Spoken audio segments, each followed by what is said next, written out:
Good afternoon from Vietnam, Mr. Gaj. Thanks a lot for spending your morning joining our Inside Sharing on the weekend and sharing your story with our global audience. And on behalf of the listeners around the world, we want to say thank you to you. Thank you, Ha. Thank you for having me, and I'm looking forward to seeing where this conversation goes. And Mr. Gaj, we're just celebrating the Lunar New Year in our country the past week, so it's still in the early time of the year. We want to say I want to say thank you and happy New Year to you, to your family. Wishing this new year to be a wonderful year for all of you. And I'll take this opportunity to wish you, your family, all the listeners and their families a wonderful new year. Hopefully a lot of health, prosperity and wisdom for them this year. And you haven't been to our country, so you have a new friend, new family. If you and your family decided to travel to this country, please let us know. I would love to take you guys out for a city tour and enjoy some local foods in here. Okay. That'd be amazing. Thank you so much. I think it's on the bucket list to come to Vietnam, so I can't wait. Absolutely, absolutely. And for a little taste of our culture, it's a great honor for our audience if we can have you to do a little introduction about who you are and the work that you are doing now. Would you please do that for us? Yeah, sure. My name is Gaj Ravichandra. I'm a psychologist. I was born in Sri Lanka, in the north of Sri Lanka, in a town called Jaffna, and moved to Australia when I was 4 years old. Growing up in a number of cities there, in Canberra and Sydney in particular, I studied my undergrad and postgraduate studies in Australia. Worked there and worked in different countries. So I had opportunities to go to London and do work there in places like Singapore and so forth. And then when I turned 30 with my wife and little 2-year-old daughter at the time, this is in May 2008, we decided to make the move to Dubai. And so that was where sort of our Middle Eastern romance began. And I think from there it's been, a wonderful journey. It's been 16 years, having a sort of head office here and having started our consultancy practice in Dubai. And we operate now, we work across 5 continents, with different organizations, from business schools to corporate and government institutions and sporting teams. Very much around these 3 areas of leadership, performance and career. That's the 3 areas. The 16 years was really the time that we've spent has been really wonderful for us here as a family. I think growing up and with our kids here, we moved the children and my wife back to Sydney in Australia. So they're based there. So I fly back and forth every month between Dubai and Sydney. And of course, we have clients in the 5 continents that we work on, so that keeps us busy in terms of our workload.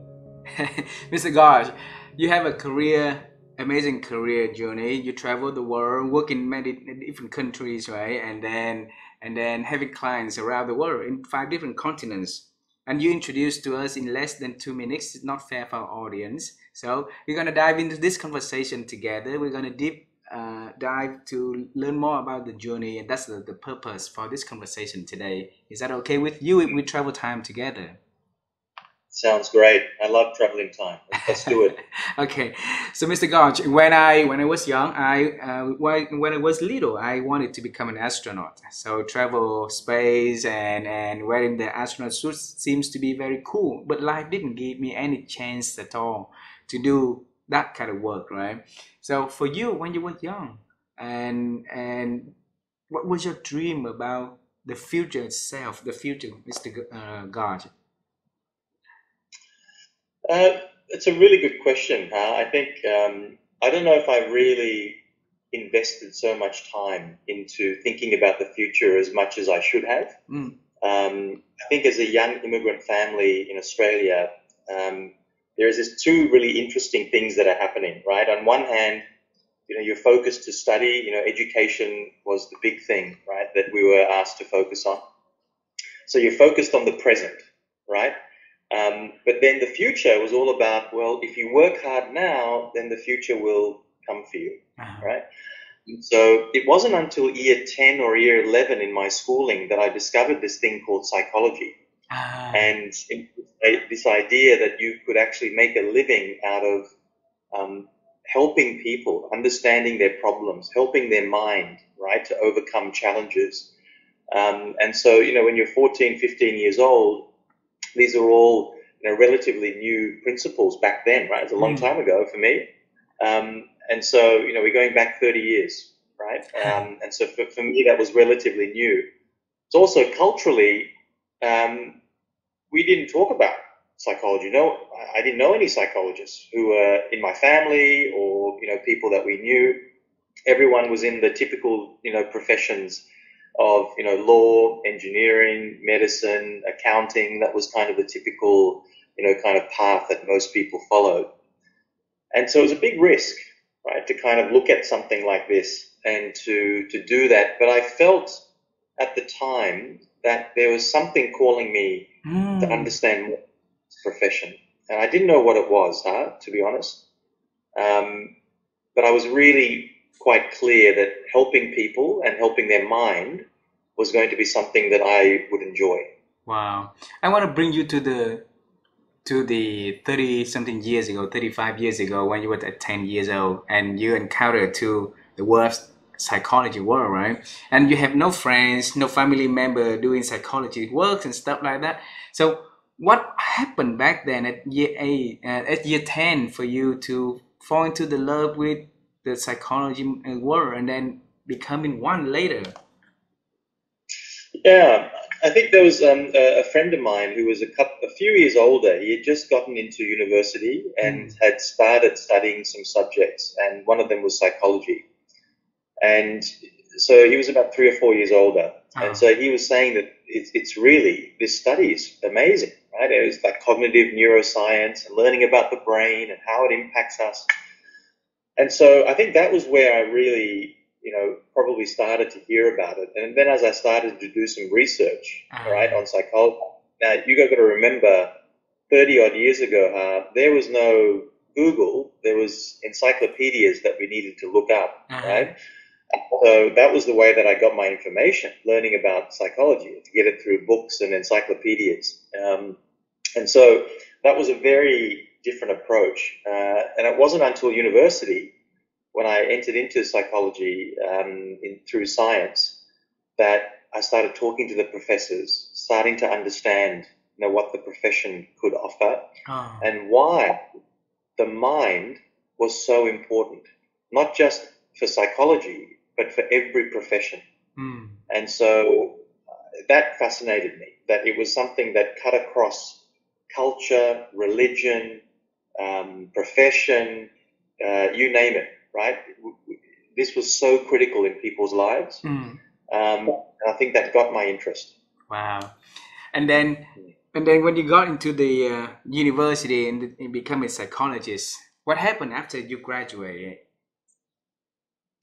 Yeah, so I was originally going to go into clinical psychology, and then, in your fourth year, you do some practical, sort of intern positions. And I learned very quickly that it was really emotionally draining, the clinical psych. I have so much respect for clinical psychologists and the work they have to do. And so I was trying to decide between sports psychology and organizational psychology. So working in an environment. So I spoke to a few professors and they said, look, sports psychology is all very new. Why don't you go down the organizational path? And if you want later, you can do some sports psychology, when you build a bit of a reputation, right, for yourself. So I think, that's obviously part of our business, right? We look at leadership, performance, and career. And these are three areas that we look at in, business schools, sporting teams, corporations, government institutions. It's available in all aspects. So I think going down that organizational path opened up a lot of doors for me. There was a lot of luck. You need to have a lot of luck, right? Of course, you need to work hard. You need to do all those things, but you also need a lot of luck, right? It's a bit like you. Imagine, you wanted to be an astronaut, right, as a child. Yes. Right? Imagine that Vietnam was developing a space academy, right? Uh-huh. That happened to be happening near where you were. You happened to meet somebody. You happened to give you this information and give you an internship and do those things. A lot of that is luck, Yes. right? Yes. And so I think, when you talk to a lot of very successful people, one of the things I find they say is that 50% is luck. 50%. 50% is luck. It's just something happened at a particular time that changed the course of their life. Now, you can create some luck, right, by doing certain things and being able to be networked and talk to people. But I think some of that is out of our control as well. Absolutely. I think that the older I get, Mr. Charles, the more I believe in luck. Before I try so hard to be get better, and somehow something happened out of the plan. Always happen out of the plan, and it makes a project a failure or a success, and that's called the luck factor. So the older I get it, the more I believe in that one too. I want to bring you to the point of 2008, so 16 years ago. You be travel to Singapore and work there. You travel to London and work there. You work in different countries there. So why Dubai? What happened to your life back then for that significant move? Yeah, I think a lot of these things that happen to us are based on how we feel about ourselves and our lives, right? And at that time, I turned 30 years old. My wife and I turned 30 years old. So it's a big sort of milestone, right? When you turn 30. We had a little daughter, and we wanted to have a different experience. We could almost predict what our life was going to be if we stayed in Australia, right? So we wanted to have a change. Now, most of our friends went to London or Singapore. We didn't want to have a similar experience. So we decided that we'd try this place that was the desert that we'd never been to. And an opportunity came up in Dubai to join a consulting firm. And we took it. And we said, worst case scenario, if we hate it, right, we'll come home. Right? And little did we know that experience was going to be one of the most life-changing experiences of our lives, right?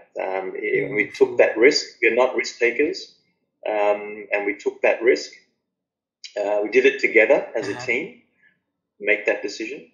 And I think it has been such a wonderful experience for us. So a lot of people, when they face with risk, they got scared, all right? So they back off and get back to their comfort zone, keep doing the things that they've been familiar doing with for years, right? So you and your wife back then with the 2-year-old daughter, okay, working as a team, decided to take a big risk, going to a country, a new country, everything's new there, and then start something new where your friends either go to Singapore or London, right? So what conversation did you guys talk to each other back then to reach to that conclusion? Well, I think a lot of it comes down to this idea of purpose, right? It's the purpose of us going and doing this, right? And the reason why purpose is so important, I think, in virtually every aspect of our lives, is that when we are clearer about our purpose, right, that we want to have a new experience, we want to give our children perhaps a different opportunity, we want to travel, and Dubai is a much better place to travel around the world than, say, Sydney, right? So all those things help you when you are going through challenges, right? So when we were here, we arrived a few months before the global financial crisis. 2008, right? yeah. People were running away from Dubai, right? They were losing their jobs, and obviously everything is attached to your visa. If you lose your job, your healthcare, your accommodation, your schooling, everything is gone, right? So people were literally leaving their cars at the airport with the keys in the cars and getting on a plane and leaving, right? We decided to stay. The reason we stayed is even though things were hard, we had a clear purpose, right? We are not here for the short term. There might be some pain that we need to go through, but our purpose was clear about the kind of life that we wanted to create. And because of that, we were able to overcome some of the short-term obstacles to gain the long-term benefit, right? Beautiful. And I think sometimes it's that sense of, Sigmund Freud, the psychoanalyst, Yes. you would have come across, yeah. He has this wonderful way of looking at ego, and I wanted to connect this ego to this experience. In his language, ego is this balance between the id, right? The id is the thing that you want to do immediately. If you walk past a gelato or ice cream stand, right, and you see, oh my God, there's vanilla chocolate ice cream there. Your id tells you, go buy it now, have it now. It's going to be delicious. You're going to love it, right? The opposite side is called your super ego, right? This is your morals, your values. It is the thing that helps you to stay on point, right? Now, the ego is in the middle. It's always fighting between these two things, the short term and the long term, right? And sometimes the long term is the better choice. Sometimes maybe the short term, right, is a better choice. But I think for us as a family, when these situations come up, we have to find the balance between those two things, right? What are we getting in the short term that we might need to be aware of? And what do we need to focus on in the longer term, right? Where is our purpose? Where are we heading? And is the decision that we make today helping us towards that decision, right? The longer term decision. And I think when we started to get better at making those choices, we became clearer, even when things got hard. Right? It's not that it was easy. I mean, we had a lot of difficulty, right, that we had to do. But what helped us was understanding what that purpose was and being clear about that purpose, which was super powerful. Beautiful. So when you faced with adversity, what did your wife and you talk to each other to help you stay with the purpose and stay with the purpose a little longer? What did you guys talk to each other? Yeah, I mean, I wish we had some of the tools that we know nowadays, right? That could have helped. We were making up a lot of things as we went. But one of the key things that I think was helpful is communicating. Right? We talked about it, and we asked each other for help. Right? And I think that was really important. Any good team, right? Whether you're a football team, you're working in an organization, or you're in a marriage, right? A relationship. Asking each other for support, feeling safe to be able to ask for that support, right, is really important, so that you know that that other person has your back, right? That you can actually lean in on that person when things get hard. Right? Everything's always great when it's easy. No one needs any help, right? When everyone's having a good time, the markets are going up, everyone's making money, all those things. You don't need leadership. You don't need any of those things, right? When things are positive. It's when things go tough. It's when things go down. That's when you need leadership. That's when you need a reminder of what that purpose was, the reason behind why you're there and what you're trying to achieve. Mr. Gaj, we knew that asking for help was important long ago, right? But the whole notion of asking for help and leaders telling employees to ask for help really happened recently during the global pandemic, right? And then we see a lot of initiative companies starting to tell people, hey, you need to ask for help, you need to ask for help, right? So it's also create a lot of change. So what happened to us back then that we were so afraid asking for help though? I think there was lots of things happening, pre-pandemic, that didn't really shock our system, right? The way that the pandemic did. And I think as soon as something shocks the system, we need to recalibrate, right? We need to redefine, what is important to us, what are we doing? And I think that's what the pandemic did, right? It shocked us, and all of a sudden, for a lot of us, this is the first time, right, that we're kind of facing something like this. And because of that, there is this, this world that, was really made very clear after the pandemic. That VUCA world, that volatile, uncertain, complex, ambiguous, right? But there's this saying about, well, how does the VUCA world make us feel? And there's this acronym called BANI, BANI. Have you heard of that? I heard that, yes. The Benny word, yes.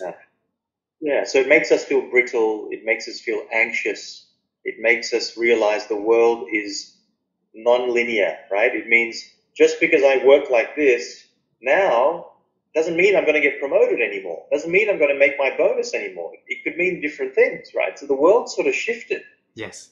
And so it made us feel like we were out of control, right? And one of the things as humans, where we really struggle is when there are things that are taken away from us that don't give us control or a sense of stability, right, or security.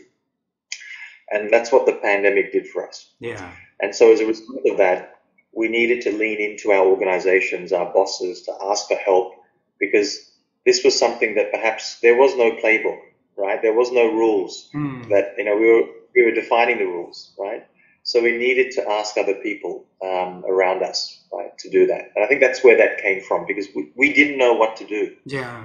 And so then we couldn't go internally because we weren't sure. And so we had to go externally, right? Yes. And result of that, you ask your family, your friends, your work, that's what you go to, right, naturally.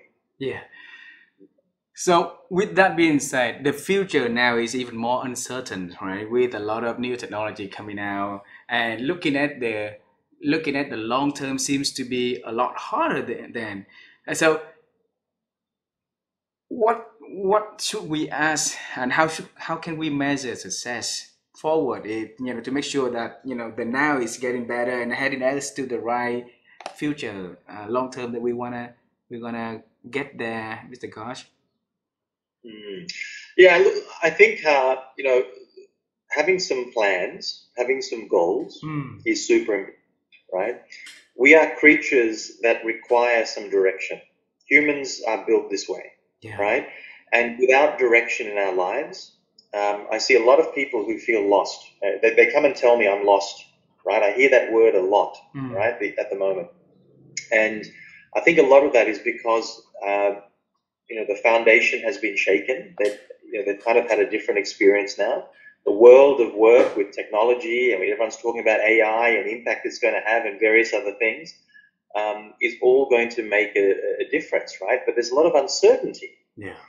So there's a lot of things out of our control. So what we need to do is to make sure the things that are in our control, we can manage, right? But sometimes we don't even look at those things that are in our control, right? So for example, in our control is our health, right? We can focus on our health, our mental health, our physical health and well-being, our spiritual well-being. We can also look at, planning, where do we want to be living? What sort of work do we want to be doing, right? 3-5 years away from us. When I first started, as a psychologist about 20 odd years ago, we used to talk about long-term planning, right? Which was 20 years, 25 years, right? We don't talk about that far ahead. No one knows, right, what's going to happen. So long-term planning now for me is 3 to 5 years, right? And so we don't need to go too far out, but we can have a sense of a plan, some goals that we're trying to achieve.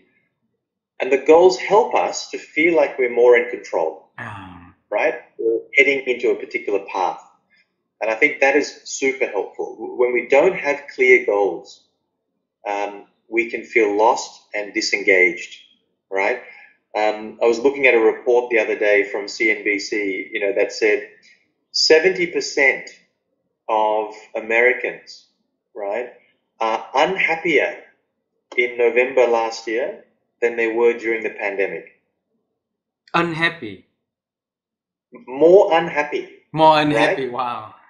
Than they were in the pandemic. Okay? Can you imagine, right? It's been 3 years since the pandemic. People are unhappier. 70% are unhappier than they were in the pandemic. So what has happened, right?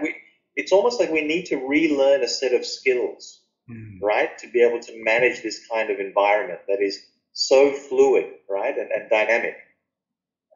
I think life seemed a bit more predictable, right, before the pandemic. Yeah. It definitely doesn't feel that way anymore, right? I don't know. How do you feel? How do you sort of feel in your life in Vietnam? In Vietnam, we have the same feeling also here. So Vietnamese people tend to be a group of people quite happy, and quite positive. But after the pandemic, it seems go to the reverse way. So even the government, the companies, and small communities trying to put new initiative to help the people to get back into the food.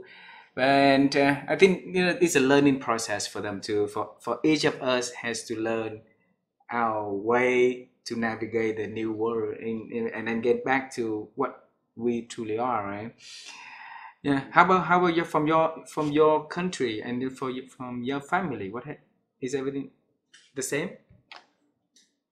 Yeah, I think so. In places like Dubai in the Middle East is very different to Australia, Mm. right? Yes. I think in Australia you have a developed economy. Obviously, it manages itself, quite differently. The rate of change is not the same. I'm sure you see the rate of change in Vietnam is so quick, right? Yes. So when you look at places like Dubai, there is constant change happening all the time.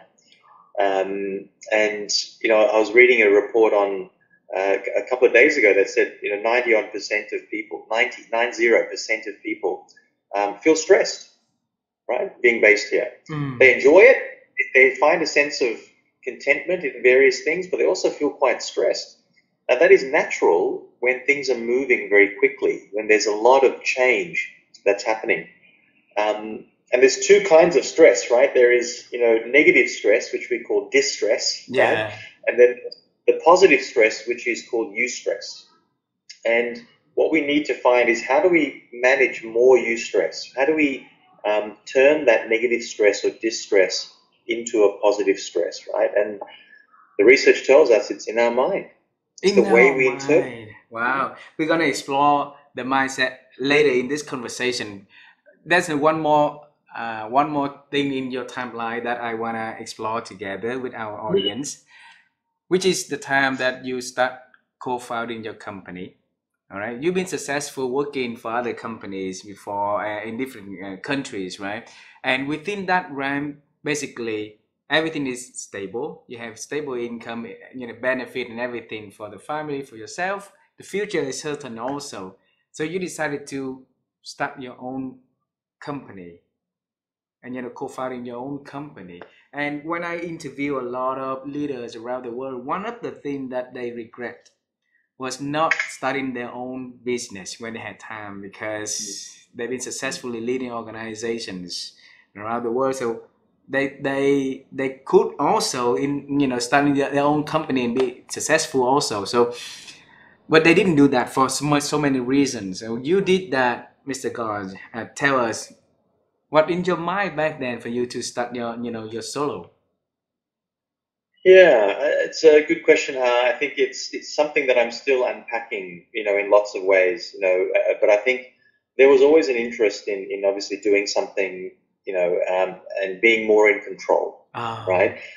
I was working a lot for consultancies, global consultancies, and there's obviously a particular way that you have to behave. There's a particular, role and requirement, but you don't have the freedom, right, that you have when you create something yourself.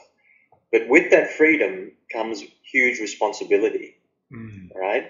And I was never afraid of responsibility. That is something that I think is perhaps a strength of mine, that if I say I'm going to do something, I always deliver on that, right? And so I knew that if I applied that mentality to working for myself, that I would do everything that I could to not let me and my family down, right? And to not let the customers, my clients, the suppliers, the relationships that we have, the other co-founders. So that sense of responsibility, which I think my parents gave me, right, growing up, I think was very important, right? That sense of ownership and pride in the things that you do, right? So that was important. I think I couldn't have done this by myself, right? I don't think I had the relevant skills, the complementary skills. And so that was always holding me back, right, from starting my own business. And then I realized I have a few mentors, and one of my mentors, Ian Campbell, he was an ex-Olympian for Australia. He said to me, Gaj, you don't have to do this by yourself. Mm. right? Said, why don't you find people who have similar values to you, Ah. right? And that burden, that weight gets lifted off your shoulders, right? It's not as heavy as it might be. And so when you find these other people, you realize that you can lean on each other, Mm. right? To kind of support each other. It doesn't have to be you by yourself, right? And so that was a big wake up call for me to do that. One of the big lessons that I had was, how do I take that leap from being fully employed to being employed by myself, right, or Yes. for myself? So I needed to make sure that financially that made sense, that I had the right offering and solutions, that I chose the right geography. That there were so many things, right, that needed to make sense. But the most important was, what is the value that you are going to create Mm. as a result of going out and setting up this business Compass, right? Beautiful. Because you could work really hard and do all these things, and sometimes it just doesn't work, right? And when I spoke to people who are in those situations, the consistent message that they kept telling me was, I was not able to tell the story clearly of what our business did and the benefit of that story, right, to my clients. Ah. And so that needed to be clear in my head about what Compass stood for, why it was important that Compass was created, and what benefit the people who work with Compass are going to receive, Mm. right, as a result. So I think that Beautiful. had to become Beautiful. mm, Beautiful. If you can help people get what they want, right? They help you get what you want. yeah, that's right. That's Yeah. right. We shouldn't always start with ourselves, right? So, Yes. looking out to see what else of service we can provide is a wonderful way. Beautiful. I want to bring you back to your childhood again. Sorry, because you mentioned one thing is very important in here. Your parents was the one that held you accountable and responsible and teach you the important message of being responsible, be a responsible person. What did they do? Tell us so that we can apply that. I think I'm the oldest child. I have a younger sister, Mm. who's 3 years younger than me, 2.5 years younger than me.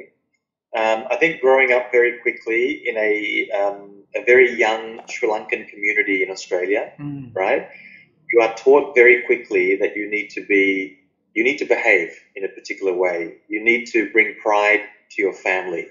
You need to make sure that the things that you do, you need to understand that they reflect on your community. Mm. So all those things were very important messages that were delivered to me. And particularly growing up in that community, sometimes I didn't like it, right? Sometimes it's difficult, right, to kind of have that sense of responsibility. But now I'm so grateful that that was given to me, Mm. because it allowed me to grow up more quickly. It allowed me to understand the importance of responsibility and what it means to deliver on your promises.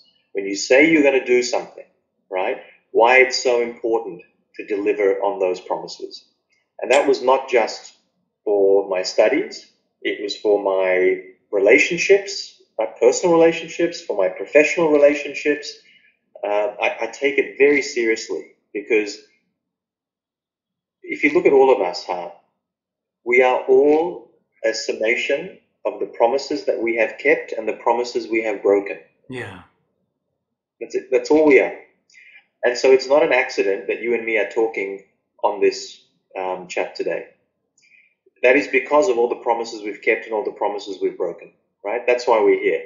Hopefully, we've kept more promises than we've broken. Hopefully, And, hopefully, and I'm yeah, holding myself be responsible for that also, right?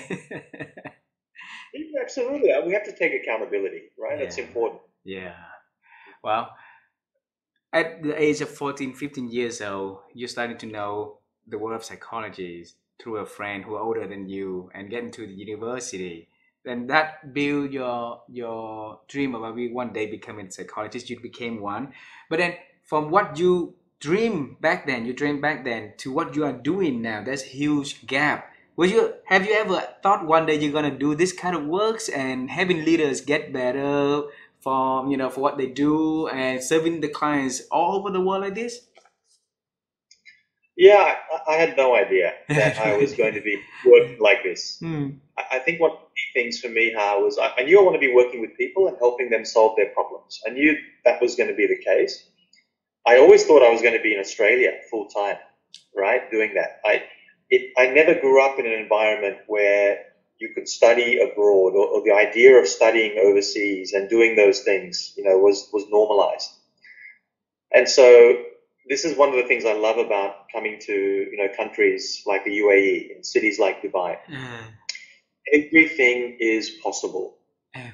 I have never been in an environment in my life quite like this. And I've been to many, many cities and many countries around the world. Um, I've never been to an environment like this. It is one of the most optimistic cities. It is constantly thriving, constantly busy. And even though there is chaos all around in the Middle East, this place is a safe haven, right, Mm. for people. And I find that to be so fascinating that the leadership of this country had the vision to create this. And it's so wonderful to be a part of that and to support, the growth of the country in that way. Mm. It also is wonderful to travel, right? So if you love traveling, Uh-huh. access into America, into the UK, into Asia, right, is fantastic. So I think lots of those things also helped me to understand. And this is one of the things I learned, that I didn't know before I came here. This life where you can have multiple homes in different countries.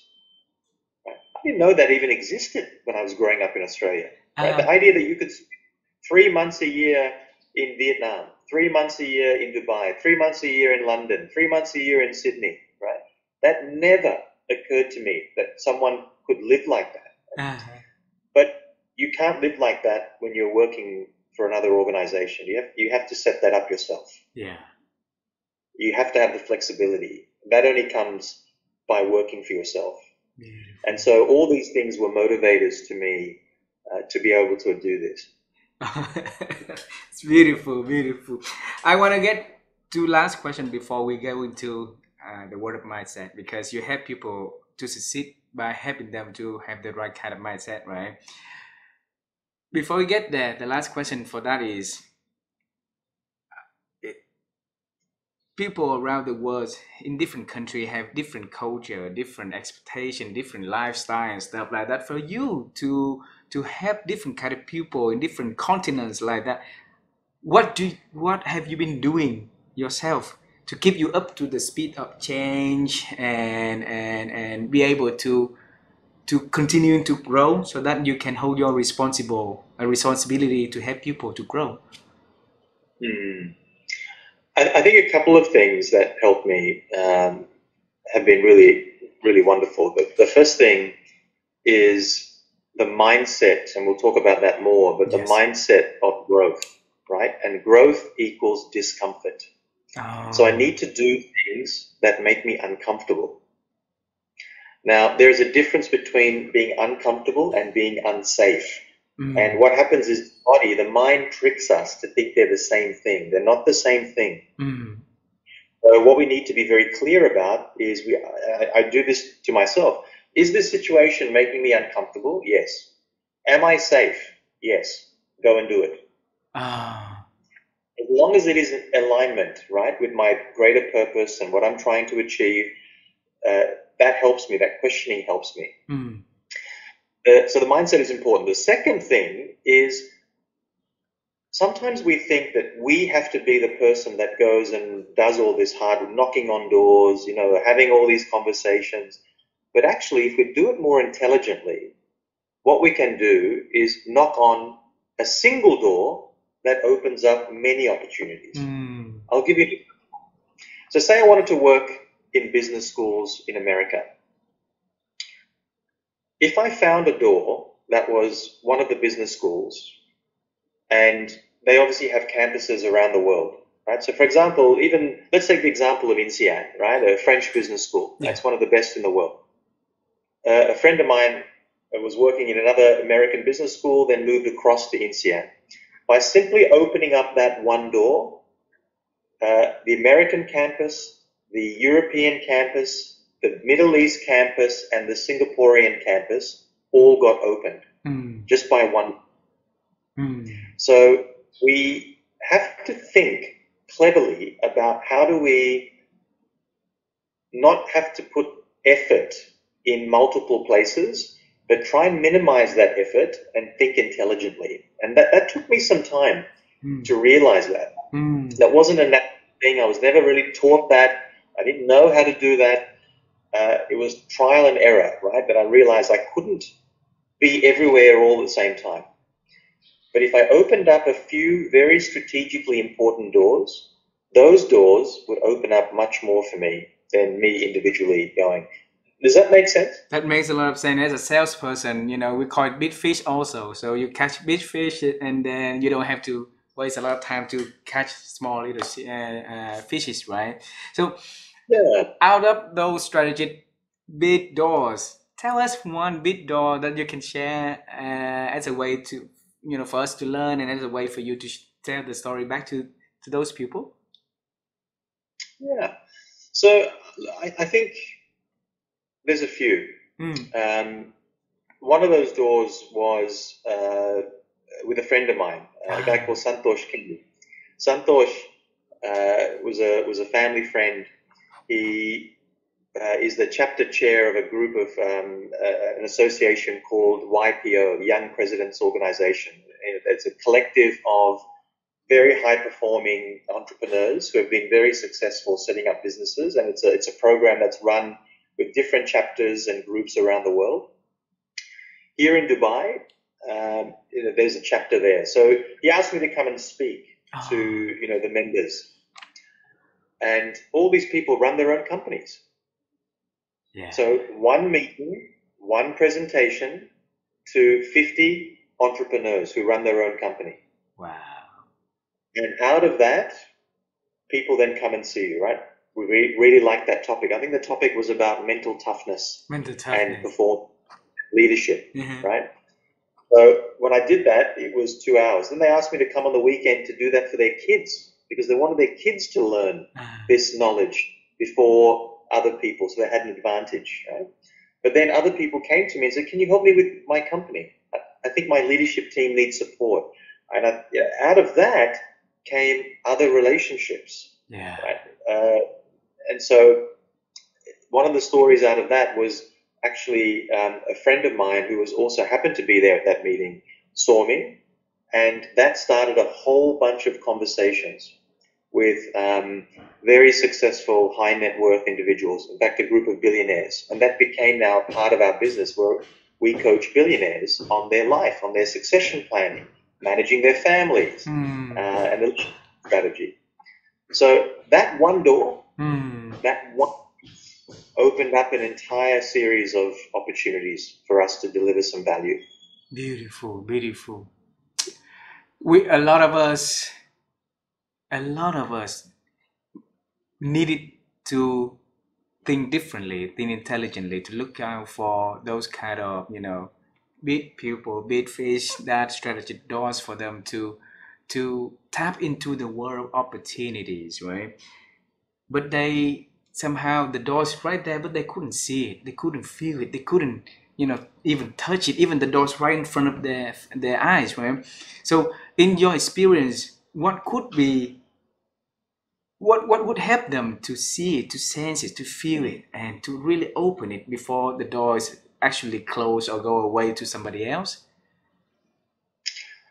One of the things that has really helped me personally in my life is to have some wonderful mentors and coaches for me. Wow. Those individuals have helped me to see things that I didn't see. I think life is very difficult for us to believe that we can see and do everything. Yeah. And one of the key things is having a good group of people, what I call a tribe, right? A tribe of people around you who are able to support you and challenge you at the same time. Yeah. And so they might actually put you in a situation that makes you feel uncomfortable. You're still safe, but uncomfortable. And it's in that discomfort that your learning and your opportunity is there. So heading towards that discomfort can be one of the best ways. Naturally, we are taught to run away from discomfort, right? If there's a bit of pain, a bit of discomfort, you're taught to go, right? Everything is telling you, your psychology, your brain, your mind, everything is telling you, run away. It's the exact opposite. Now, if you're in physical danger, of course, you need to be careful. But there are very few things that are causing that physical danger for us. We're not running away from lions or tigers, right? But that time is gone. So now we need to think about the discomfort. And so for me, having those mentors and coaches that I used to catch up with on a regular basis, I still do, that challenged me, that asked me about what's happening, what am I doing to make myself feel uncomfortable, like growing and developing. Those were very important questions, for me. Beautiful. So heading toward the discomfort as long as it's safe, right? So that is the mindset that you've been deployed for yourself and having people to have that kind of mindset. So now let's talk about that. Alrighty. So for your years of curiosity, looking for the way to success and go through the field of success, right? And you said that mindset is the key tool to help people. Why is that mindset is so important there? It took me a little bit of time. It was, I think, in my second year of university that I realized that the mind and the brain are different. Oh. So the brain is there to help us survive. The mind is there to help us thrive.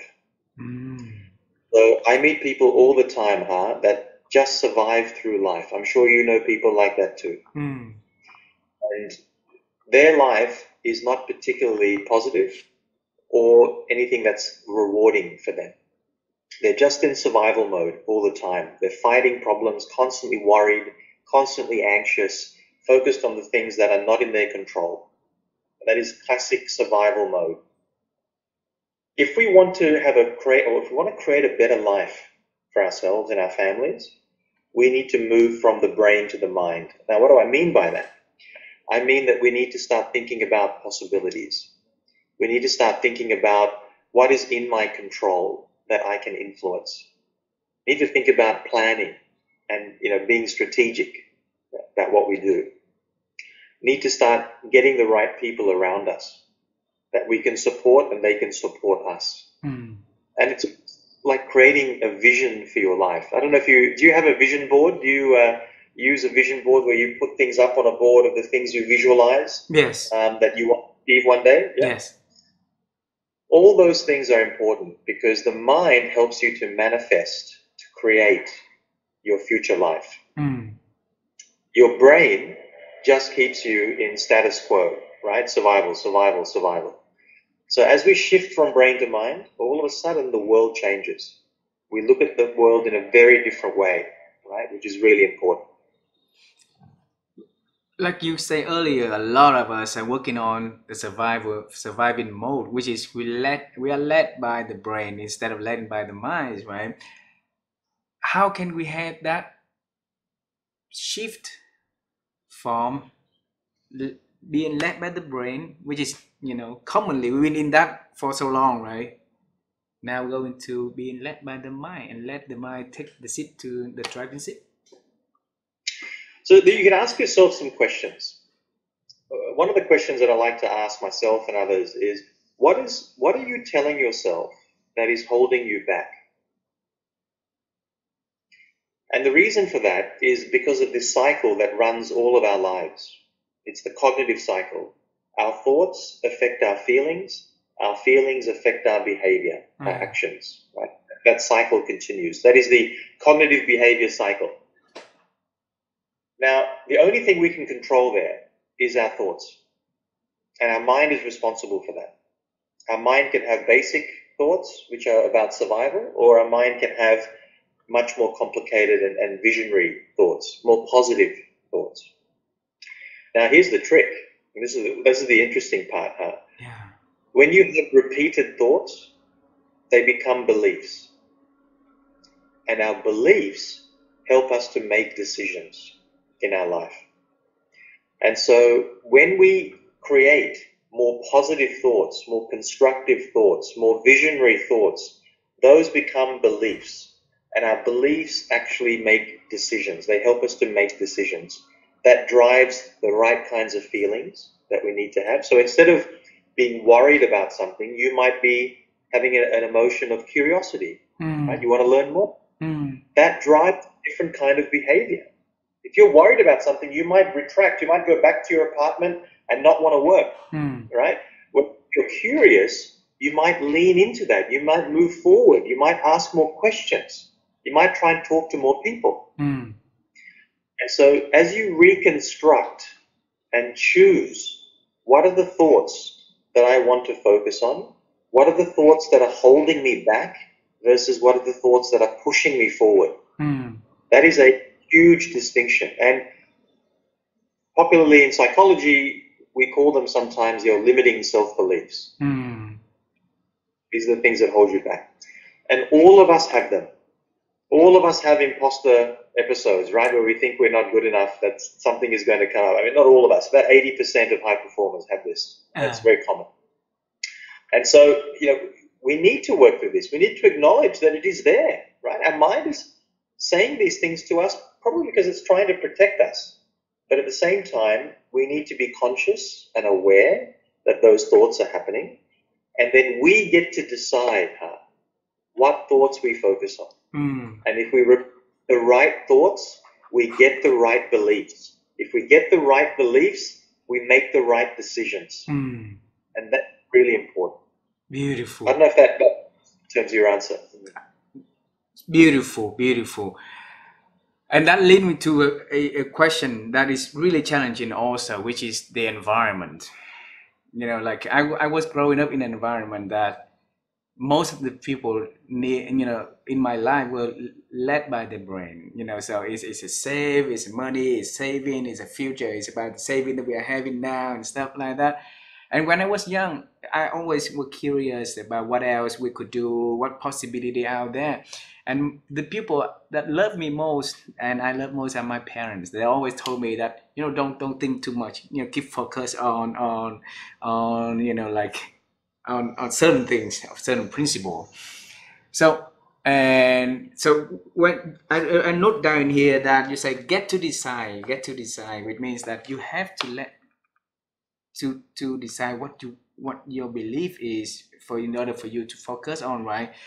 And it goes when you're in that environment, it's really hard for you to stay strong, stay focused, and go against people opinions or the noises in order for you to keep to follow your mind, let it lead your life, right? So what can we do in that environment? There's that wonderful saying that you are the average of the 5 people that you spend time with. Yes. If you look at the people around you and you are not happy or content about the average of those 5 people, you need to find new people. Now, this is a little bit brutal, right? It's not to say that you discard them, that you are not nice to them, that you are not kind to them, that you don't help them or support them. I'm not saying that at all. But if your vision for your life is different to the average of the 5 people that are currently in your life, you need to create a different environment or context for yourself. And this is why sometimes people say, move to a bigger city, right? Even though it's uncomfortable, right? Move to a bigger place where there's more opportunity. Move to places where you want to be surrounded by the mindset of particular people. Where are those people living, right? You will find those people in Vietnam, of course. Of course. You'll find them all over the world. So where are those people? What do I want to be associating with in terms of the mindset of those individuals? But the most important mindset is your own. It's not the mindset of other people. So in fact, the person you spend the most amount of time with is yourself. So that voice has to be clear. That voice has to have the right beliefs that are going to push you in the right direction. Because all these other people can tell you things around you, but if you're interpreting that in your mind in a very negative way, for example, it may not be helpful.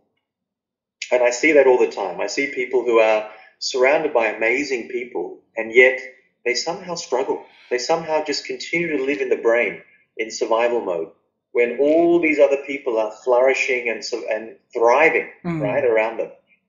And so the environment is not the problem, it's what's happening here. Right? And that is the part that I feel there's two elements. Right? We need to get our mind right, and we also need to have the right context and environment that we are in that supports that. Beautiful. If our listeners want to have the right kind of mindset and they want to take a baby steps to get there, what baby steps should they take first in order for them to lean into that direction? First, set up an idea or vision of what they want their life to be. Okay. That is really important. What does that look like?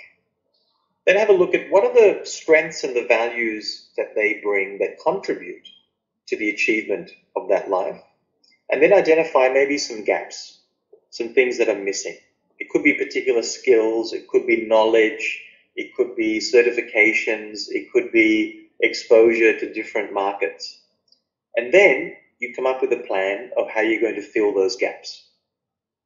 And sometimes it could be about mentors and coaches. Sometimes it could be about asking your boss for more challenges, giving them, taking on more responsibility, and those kinds of things.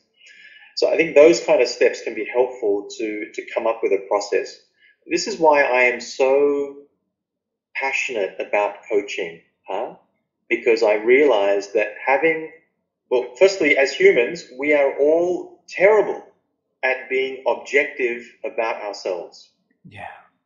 And so what we need is other people to help guide us through that process.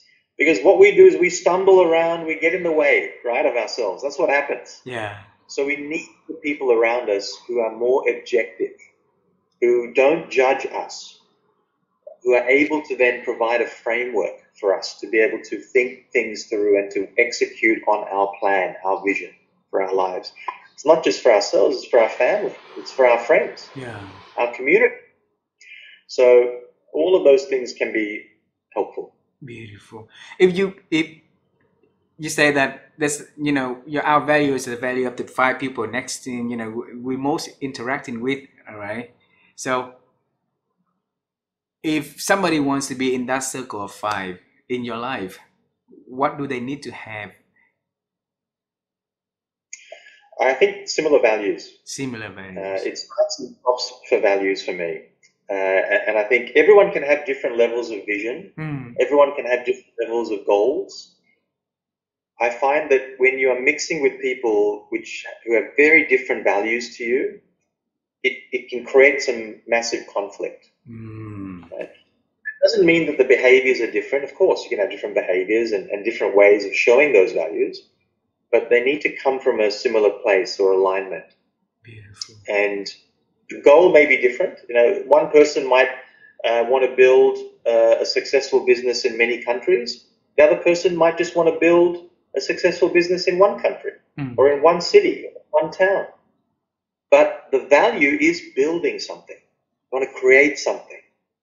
And so, finding those people around you can be really important. Beautiful. Mr. Gaj, I have 2 last questions for our conversation today. We have 5 minutes left, right? And my wife and I, we've been on the quest to help people to improve their ability to think, because we believe that our thinking capability these days has been diminishing, not increasing. So every time we got a chance to talk to amazing people like you, you have so much experience, you have so much, great stories, depth of knowledge, wisdom, and we believe that you went through the whole thinking process that could help people to improve their own also, if you share your practice. So how have you been improve your ability to think over the years? It's been a constant struggle. That is the reality of life, is that you are going to have ups and downs. You are going to have challenges. You're going to have successes. You're going to have failures. That is life. That's what happens to people when they try. And so that is part of the acceptance of trying to be excellent at something or to acquire skills in something. The key thing for me, is that when we go through this process of changing our mind, adjusting our mind, if we are clear on our vision, our purpose, all these obstacles and challenges, they're just another thing that we need to overcome. It's just another opportunity for me to grow.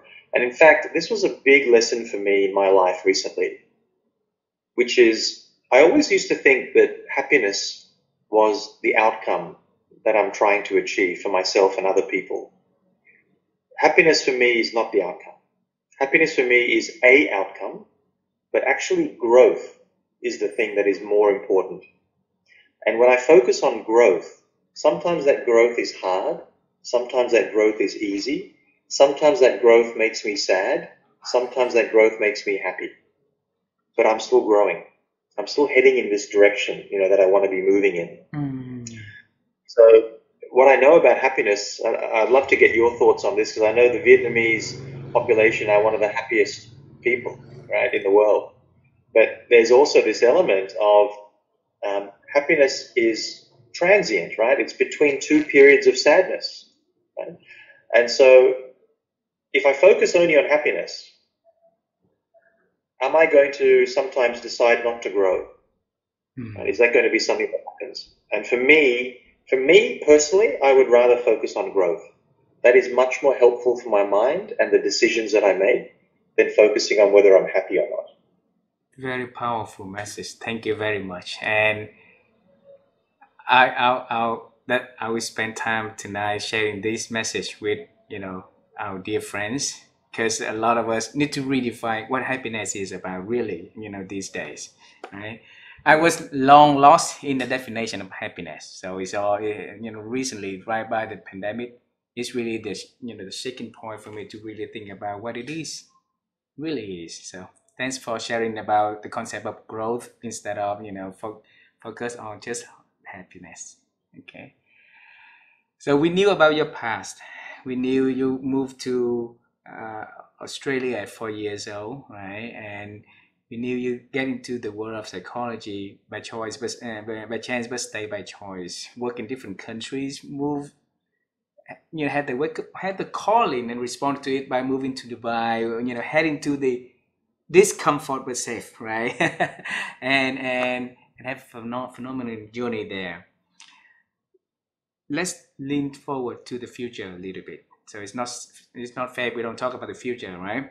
Is there anything that Mr. Gaj is working on and is excited to share with us so that we can celebrate with him in advance? Yeah. So one of the things that I've been thinking about is how do I give access to people the experience that a lot of us as coaches have, and obviously using the internet is a wonderful way of doing that. So during the pandemic, we created this online program called Kickstarter. And Kickstarter is a program between myself and this other coach called Peter Hill. He's based in Hawaii in the US. And so we recorded this series of us having conversations about careers, right? People changing their careers, choosing different paths. But how do you do that in a way that is organized and structured and that you can have the tools to help you to do that? So we recorded this process, and it is 1/10 of the price that you would have to pay to go and get actual coaching, right, from somebody. And so we thought, wow, this is actually interesting because it's helping individuals, it's helping companies who are wanting to get their people trained up on careers. And there's probably going to be more things that I think that we would like to do around that. I think the future for us is very much about taking, the knowledge and the experience and making it more accessible, to people. And I think that part is not something I'm naturally good at. It's something I've had to learn, and also in the process of learning and growing in that area. And I've got some good mentors around me who are helping me to do that. The other is about my brand, my personal brand. And what does it mean? I am a very private person. I don't really talk too much about my life, except on podcasts, like this with you. I keep a lot of things private. And so putting a lot more information out there on things like LinkedIn and so forth was a big challenge. Fortunately, I have some wonderful people, a great team that helps me to do that and to make me feel safe, but also to be uncomfortable, right, around that process. And so it is a reminder to me that your brand, every person's brand, every person that's listening to this podcast, their brand needs to be managed. It needs to be managed proactively and to find a voice online for them to be, to have that sense of relevance and to create opportunities for themselves. And that was a big lesson for me around that. Beautiful, beautiful. Thank you for sharing that. So how do people get a hold of you if they're looking forward for the coaching services? Yeah, they can reach us either on LinkedIn. They can find me, Gaj Ravichandra. There aren't too many Gaj Ravichandras around, I don't think. Also on Instagram, they can find my contact details on LinkedIn. Very happy to get back to people. Our website is Compass, KOMPASS consultancy.com. So there's lots of different ways that people can find us. Wow. It's such a wonderful conversation, and thanks a lot for us to connect with you and have you on our show and share a lot of good learnings in here. I know so many things in here. It would take me at least a couple of days to absorb the informations, and I admire your journey, the journey of going to the unknown and discovering something amazing, and so it's becoming a lesson for people to look and to learn from. Thanks a lot for doing that. I look forward one day that we could meet in person. That would be so wonderful. And make sure that you put it on bucket list. Or if I travel to Dubai, I'll let you know in advance so that we can have a cup of tea together, have a cup of coffee together. Mr. Raj, okay? That'd be wonderful. Thank you, Ha. Appreciate your time and all your effort. It's an amazing journey and vision you've set up for this podcast. So thank you. Thank you very much. Please send our love and kisses to your family, okay? And you too. Thank you so much. Thank you. Bye-bye for now. Bye.